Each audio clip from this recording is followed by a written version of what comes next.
Lazarus had already been dead for 4 days. By the time Jesus arrived in Bethany, the smell of death was already filling the tomb. The mourning had started. Neighbors crowded the small village streets. Professional mourners cried loudly outside the house. And inside that cave, wrapped in burial cloths, Lazarus was becoming a memory. But then something impossible happened. A man walked out of his own grave, alive, breathing, terrified.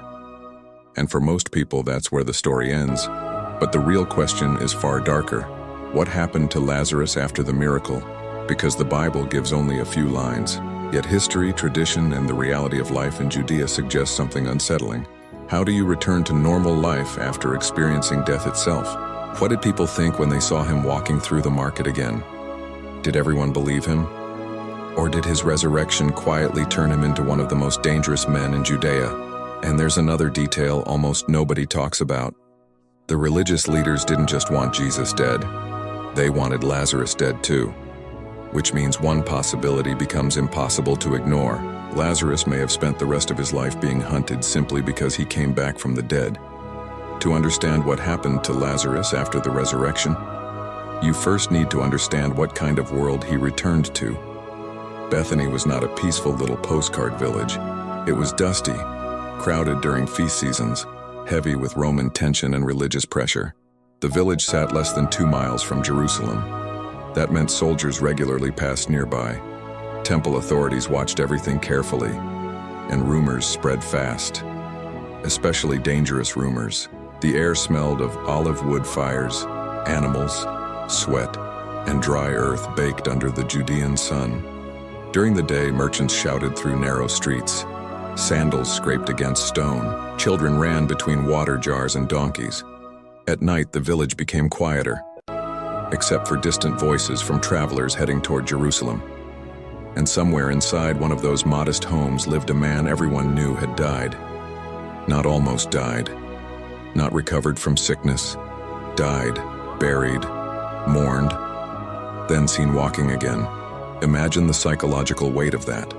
Every conversation stopped when Lazarus entered a room. People stared, some with awe, some with fear, some perhaps wondering if touching him would somehow bring a curse.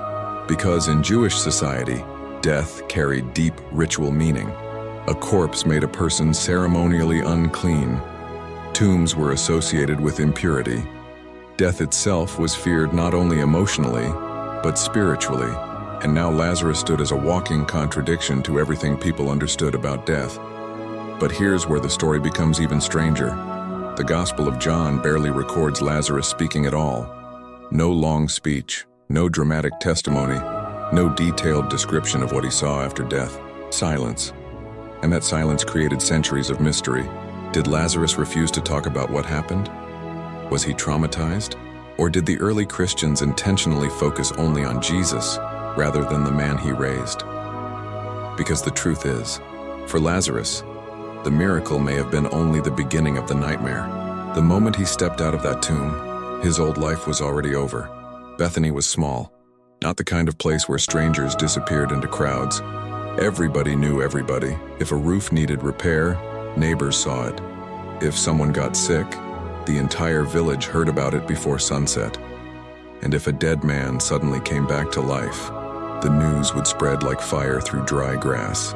The village sat on the eastern slope of the Mount of Olives. From certain points, you could actually see Jerusalem in the distance. The massive temple complex shining under the sun, white stone walls reflecting light so brightly that travelers sometimes shielded their eyes. But Bethany itself looked nothing like Jerusalem. Its streets were uneven dirt paths mixed with stone. Wastewater often flowed along the edges after washing or cooking. Goats wandered close to homes. Flies gathered near food scraps left outside. The smell constantly changed depending on the hour. Fresh bread in the morning, animal dung in the heat of afternoon, smoke from cooking fires after sunset. Most homes were small and practical. Stone walls, packed dirt floors, simple wooden furniture, oil lamps blackening ceilings with soot. Privacy barely existed. Voices passed through thin walls. Arguments could be heard from neighboring houses. Mourning cries traveled across the village like echoes. And that matters because when Lazarus died, the entire village likely experienced it together. Death in Judea was immediate and physical. There were no funeral homes, no refrigeration, no long ceremonies delayed for days. A body had to be buried quickly, especially in the heat. Relatives washed the corpse by hand, wrapped it in linen cloth, covered the smell with spices and perfumes. Even then, decomposition came fast. That's why Martha warned Jesus, "Lord, by this time there is a bad odor, for he has been there 4 days." That detail changes everything. This wasn't a near-death misunderstanding. People in Bethany knew exactly what death looked like. They had touched it, prepared it, buried it. And now those same people saw Lazarus walking through the same streets again. Imagine the atmosphere after the resurrection. The marketplace buzzing with whispers. "That's him. I saw the burial myself. He was inside the tomb." Some probably followed him from a distance. Others avoided eye contact entirely, because ancient people feared what they couldn't explain. And in the ancient world, a man who returned from death was not automatically comforting. Sometimes he was terrifying. But here's the detail most modern people miss. Bethany was also a dangerous political location. It sat directly along a major road used by pilgrims traveling to Jerusalem during Passover. During feast seasons, thousands passed nearby. Roman patrols increased. Religious leaders became paranoid about unrest. Any rumor capable of exciting crowds became a threat. And Lazarus became living evidence connected to Jesus. Not a story, not a rumor. Evidence, a breathing witness that something impossible had happened. Which meant every step Lazarus took through Bethany may have increased the pressure building around Jesus and around himself, because miracles attracted crowds, but crowds attracted Rome, and Rome crushed instability without mercy. The tension was already rising, and Lazarus was standing right in the center of it. To understand Lazarus' fate, you need to understand the people surrounding him after the resurrection, because not everyone looking at him saw hope. Some saw danger. Judea in the 1st century was a world divided by fear, class, religion, and power. And every group reacted differently to what happened in Bethany. The poorest villagers lived day by day. Farmers, laborers, stone workers, olive press workers. Most woke before sunrise. The sound of roosters mixed with coughing, shuffling sandals, and the grinding of grain. Women carried water jars from local wells. Men prepared tools already worn from years of labor. Life was exhausting. Food was simple. Bread, olives, dried fish when available, lentils, sometimes figs. Meat was rare for ordinary people. Taxes drained almost everything. Rome demanded taxes. Herod's system demanded taxes. The temple demanded offerings. Many families survived one bad harvest away from disaster, and people living under constant pressure were naturally drawn to stories of miracles, especially stories about death being defeated. That's one reason crowds followed Jesus so intensely, not only because of faith, but because suffering people desperately wanted hope. But another group saw Lazarus very differently: the religious authorities. The chief priests and temple elites lived in a completely different reality from ordinary villagers. Many belonged to wealthy priestly families connected to temple administration. Their robes were expensive, their homes larger, their influence enormous. They controlled religious order, and in Jerusalem, religious order was tied directly to political survival. Because Rome allowed Jewish leaders limited authority only as long as peace remained intact. Any mass movement could trigger Roman intervention. Any profit-gathering crowds could become a political problem. And Jesus was already becoming dangerous. People whispered that he might be the Messiah. That word alone carried explosive tension. To Rome, a Messiah sounded like rebellion. To the temple leadership, it threatened instability. But here's where Lazarus changed the situation completely. Teachings could be debated, arguments could be dismissed. But Lazarus was harder to explain away. People had seen his funeral. Many likely visited the tomb themselves. And now he was alive. The Gospel of John says many people believed in Jesus because of Lazarus. That single detail reveals how massive the impact became. Lazarus wasn't merely a healed man. He was walking proof. And proof creates panic in systems built on control. But there was another group watching all this closely. Roman soldiers. You could often hear them before seeing them. Metal armor clinking, leather straps creaking, heavy sandals striking stone roads. Roman troops patrolled key areas around Jerusalem, especially during festivals. The empire feared uprisings constantly. Crucifixions were common warnings. Bodies sometimes remained visible for days to terrify the population. Rome ruled through fear, speed, and public violence. Now imagine Roman officials hearing rumors that massive crowds were gathering around a miracle worker who raised the dead. That sounded dangerous. Not spiritual, dangerous. And somewhere in the middle of all this stood Lazarus, trying to live again, trying perhaps to eat meals normally, sleep normally, speak normally. But how could life ever become normal again? Everywhere he went, he carried the memory of the tomb, and people projected their fears onto him. Some may have treated him like a holy sign. Others may have avoided him completely. And then comes one of the darkest verses in the entire story. John says the chief priests planned to kill Lazarus too, not because of something he preached, not because of violence, but simply because people were believing after seeing him alive. Think about that reality. Lazarus survived death once, only to become a target because he survived it. And that raises a terrifying possibility. The miracle that gave him life may also have destroyed any chance of living peacefully ever again. The miracle lasted a moment, but Lazarus still had to wake up the next morning. And the morning after that. That's the part people rarely think about. What does daily life look like after your funeral already happened? Bethany probably never felt normal to him again. Every street carried memory. The road to the tomb, the mourners outside his house, the sound of crying, the suffocating smell of burial spices wrapped around his body. Even if the Bible stays silent, human reality speaks loudly. Lazarus was still a man with a body, a mind, fear, confusion, and perhaps trauma, because resurrection did not remove him from ordinary life. He still had to sit at meals, wash, sleep, work, walk crowded roads under the burning Judean sun. But now people watched him constantly. Imagine entering the marketplace, conversations suddenly lowering, someone staring too long, children whispering behind walls, older men debating quietly whether God had truly touched him or whether something stranger happened. And there's another uncomfortable reality. Ancient people often connected sickness and death with spiritual meaning. Some may have viewed Lazarus with awe. Others may have secretly feared him. A man who crossed into death and returned might have seemed unnatural to many, especially in villages full of superstition, purity laws, and fear of impurity. Because death was not distant in the ancient world, people saw it constantly.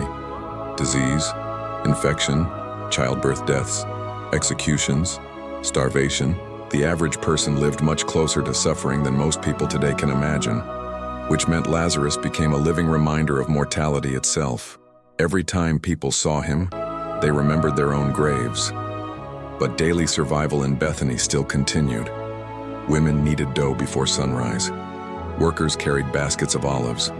Fishermen transported salted fish from nearby trade routes. Dust clung to skin all day long. Water was precious. Bathing was limited. Clothing smelled of sweat, smoke, and labor. At night, oil lamps flickered against stone walls while insects buzzed in the darkness. And somewhere inside one of those homes sat Lazarus at dinner with his sisters, Martha and Mary. The Gospel briefly mentions one of these meals. Lazarus reclined at the table with Jesus. That small detail feels ordinary, but it's actually astonishing.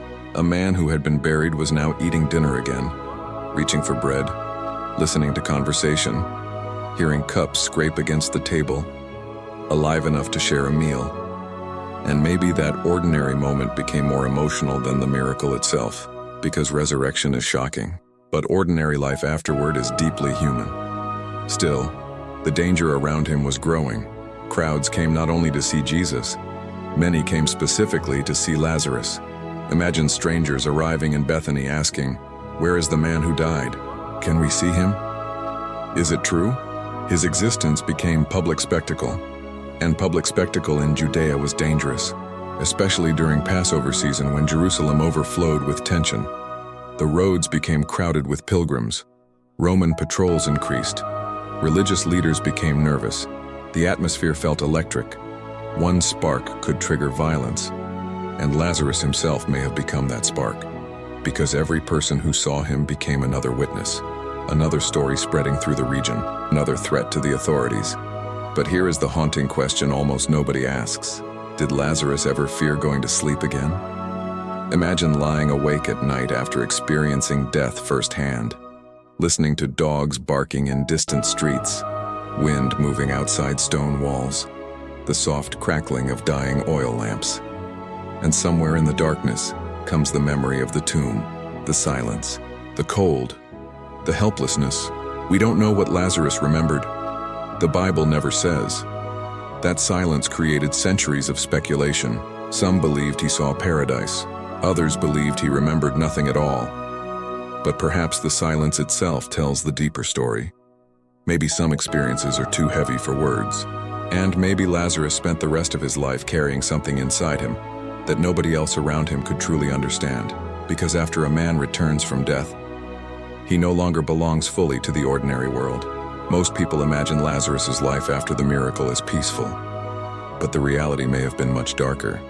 Because the resurrection of Lazarus did not calm Judea, it destabilized it. The miracle happened at the worst possible moment politically. Passover was approaching. Jerusalem was filling with pilgrims from every direction. Thousands crowded the roads. Animals bleated in narrow streets. Merchants shouted over one another near the temple courts. The smell of sacrifice hung in the air constantly. Blood, smoke, sweat, burning flesh from altar fires. Roman soldiers watched everything carefully from elevated positions. Their job was simple: prevent rebellion before it starts. And now rumors were spreading about a man raising the dead. That kind of story could ignite dangerous hope, because many Jews longed for liberation from Roman rule. They dreamed about a coming kingdom, a deliverer, a Messiah. But Rome had crushed countless movements before, and they did it brutally. Crosses lined roads after uprisings. Bodies were left exposed under the sun. Families learned quickly what happened to people connected to unrest. This is the environment Lazarus was living in after his resurrection. Not safety, pressure. And according to the Gospel of John, the chief priests made a shocking decision. They planned to kill Lazarus again. That single sentence reveals how frightened the authorities had become. Think about how extreme this is. Lazarus committed no crime, led no army, organized no rebellion. His existence alone became dangerous, because every time people looked at him, they saw evidence connected to Jesus, and evidence threatens power more than rumors do. But here the story becomes psychologically terrifying. Lazarus now understood something most people fear their entire lives. Death was real. He had already entered it once, which means every threat against him carried a different weight. Did he fear dying again? Or did death lose some of its power over him? Nobody knows. But imagine the emotional burden. You survived the impossible, only to discover powerful men want you erased. Again. And unlike modern witness protection stories, there was nowhere to disappear. Judea was heavily controlled. Travel was exhausting and dangerous. Bandits attacked roads. Roman checkpoints monitored movement. Villages shared information quickly. A known man could not simply vanish, especially not a man famous for returning from the dead. And there's another brutal reality. Ancient politics were ruthless. Religious leadership during that era was deeply intertwined with survival under Rome. If the authorities failed to maintain order, Rome could remove them violently. So from their perspective, Lazarus represented a growing wildfire. Crowds increased. Belief spread. Tension escalated. One miracle in Bethany was now influencing the entire region. And somewhere inside all this chaos was a deeply human family. Mary, Martha, Lazarus, three siblings whose home had become the center of national controversy. Imagine the emotional exhaustion inside that house. Strangers constantly arriving. Whispers outside. Fear of betrayal. Fear of arrest. Fear of violence. At night, every unexpected sound outside may have felt threatening. Footsteps on stone. Voices in the dark. A sudden knock at the door. Because once authorities decide someone is dangerous, fear enters every ordinary moment. And then comes an even darker possibility. Lazarus may have watched the crucifixion of Jesus knowing something horrifying. The same system killing Jesus had already discussed killing him too. Imagine that realization. The man who called you out of the tomb, now hanging on a Roman cross. The crowd screaming, metal striking wood, blood running down torn skin, and Lazarus understanding that his own resurrection helped intensify the crisis surrounding Jesus. That emotional weight alone could haunt a person forever. But after the crucifixion, everything changed again. The disciples scattered in fear. Rumors exploded through Jerusalem, and the man once raised from the dead disappeared almost completely from the biblical record, which raises the mystery that still fascinates historians and believers today. What happened to Lazarus after all of this ended? Because silence in history often hides stories far heavier than words. After the resurrection of Jesus, Lazarus almost disappears. That silence is one of the strangest details in the entire New Testament. A man publicly raised from the dead should have become one of the most famous figures in early Christianity. And yet, after the Gospel of John, almost nothing. No speeches, no letters, no detailed testimony, just silence. And that silence gave birth to centuries of theories, traditions, and mysteries. Some early Christian traditions claimed Lazarus fled Judea because of the plot against his life. According to one tradition, he escaped by sea and eventually arrived in Cyprus. There, he supposedly became a bishop in the city of Kition, modern-day Larnaca. Another tradition says he lived for decades after the resurrection. Quiet, serious, deeply changed. Some stories even claim he never smiled again except once for the rest of his life. Why? Because after seeing death firsthand, ordinary human ambitions may have seemed empty to him. Whether those traditions are fully historical or not, they reveal something powerful about how ancient Christians imagined Lazarus, not as a celebrity, but as a marked man. A man permanently altered by what happened inside that tomb. And honestly, that idea feels deeply human. Because resurrection sounds glorious from a distance, but living after it may have been emotionally isolating. How do you explain death to people who haven't experienced it? How do you return to ordinary conversations after your body was already wrapped for burial? Maybe that's why the Bible says so little. Words fail around experiences this heavy. But history gives another haunting clue. In Cyprus today, there are ancient traditions surrounding a second tomb of Lazarus, not the tomb in Bethany, another burial place. Because eventually, Lazarus died again. That's the part many people forget. The miracle in Bethany was not permanent immortality. Jesus brought Lazarus back into ordinary human life, which meant one day Lazarus faced death a second time, a final time. Imagine carrying that knowledge for years, knowing exactly what awaits every human being, hearing funeral cries again at other burials, watching mourners tear their garments, smelling spices prepared for the dead, and understanding that one day it would all happen to you again. But perhaps this time felt different, because before Bethany, death was terror. After Bethany, death became familiar. And maybe that changed Lazarus more than the miracle itself. Maybe people noticed it in his eyes. A calmness, a distance, a man no longer fully trapped by the fears controlling everyone around him. Or maybe the experience wounded him deeply. We simply do not know. And that uncertainty is exactly what makes his story feel so real. The Bible does not romanticize Lazarus, it leaves uncomfortable gaps, human gaps, psychological gaps, historical gaps, because real life rarely wraps itself into perfect endings. The truth is, Lazarus returned to a hard world. Roman oppression continued. People still starved. Violence still existed. Death still filled homes across Judea. The miracle did not remove suffering from the world, but it forced people to confront a terrifying possibility. What if death itself was no longer the final authority? And for the religious leaders, that question was dangerous enough to kill for. Somewhere in Bethany, long after the crowds disappeared, after the shouting stopped, after the crucifixion, after the resurrection of Jesus, Lazarus kept living, breathing the same dusty air, walking the same roads, watching seasons pass over Judea. A man once carried out of a tomb, now carrying the memory of death inside himself. And maybe that's why his story still unsettles people today. Because Lazarus forces a question most people spend their entire lives trying to avoid. What would happen if you knew now with absolute certainty and the death was real, but not final? Would it free you? Or would it haunt every remaining day of your life? The Bible never tells us exactly how Lazarus died the second time. No dramatic final scene, no grand farewell, just silence. And perhaps that silence is intentional, because the true mystery was never only about a dead man returning to life.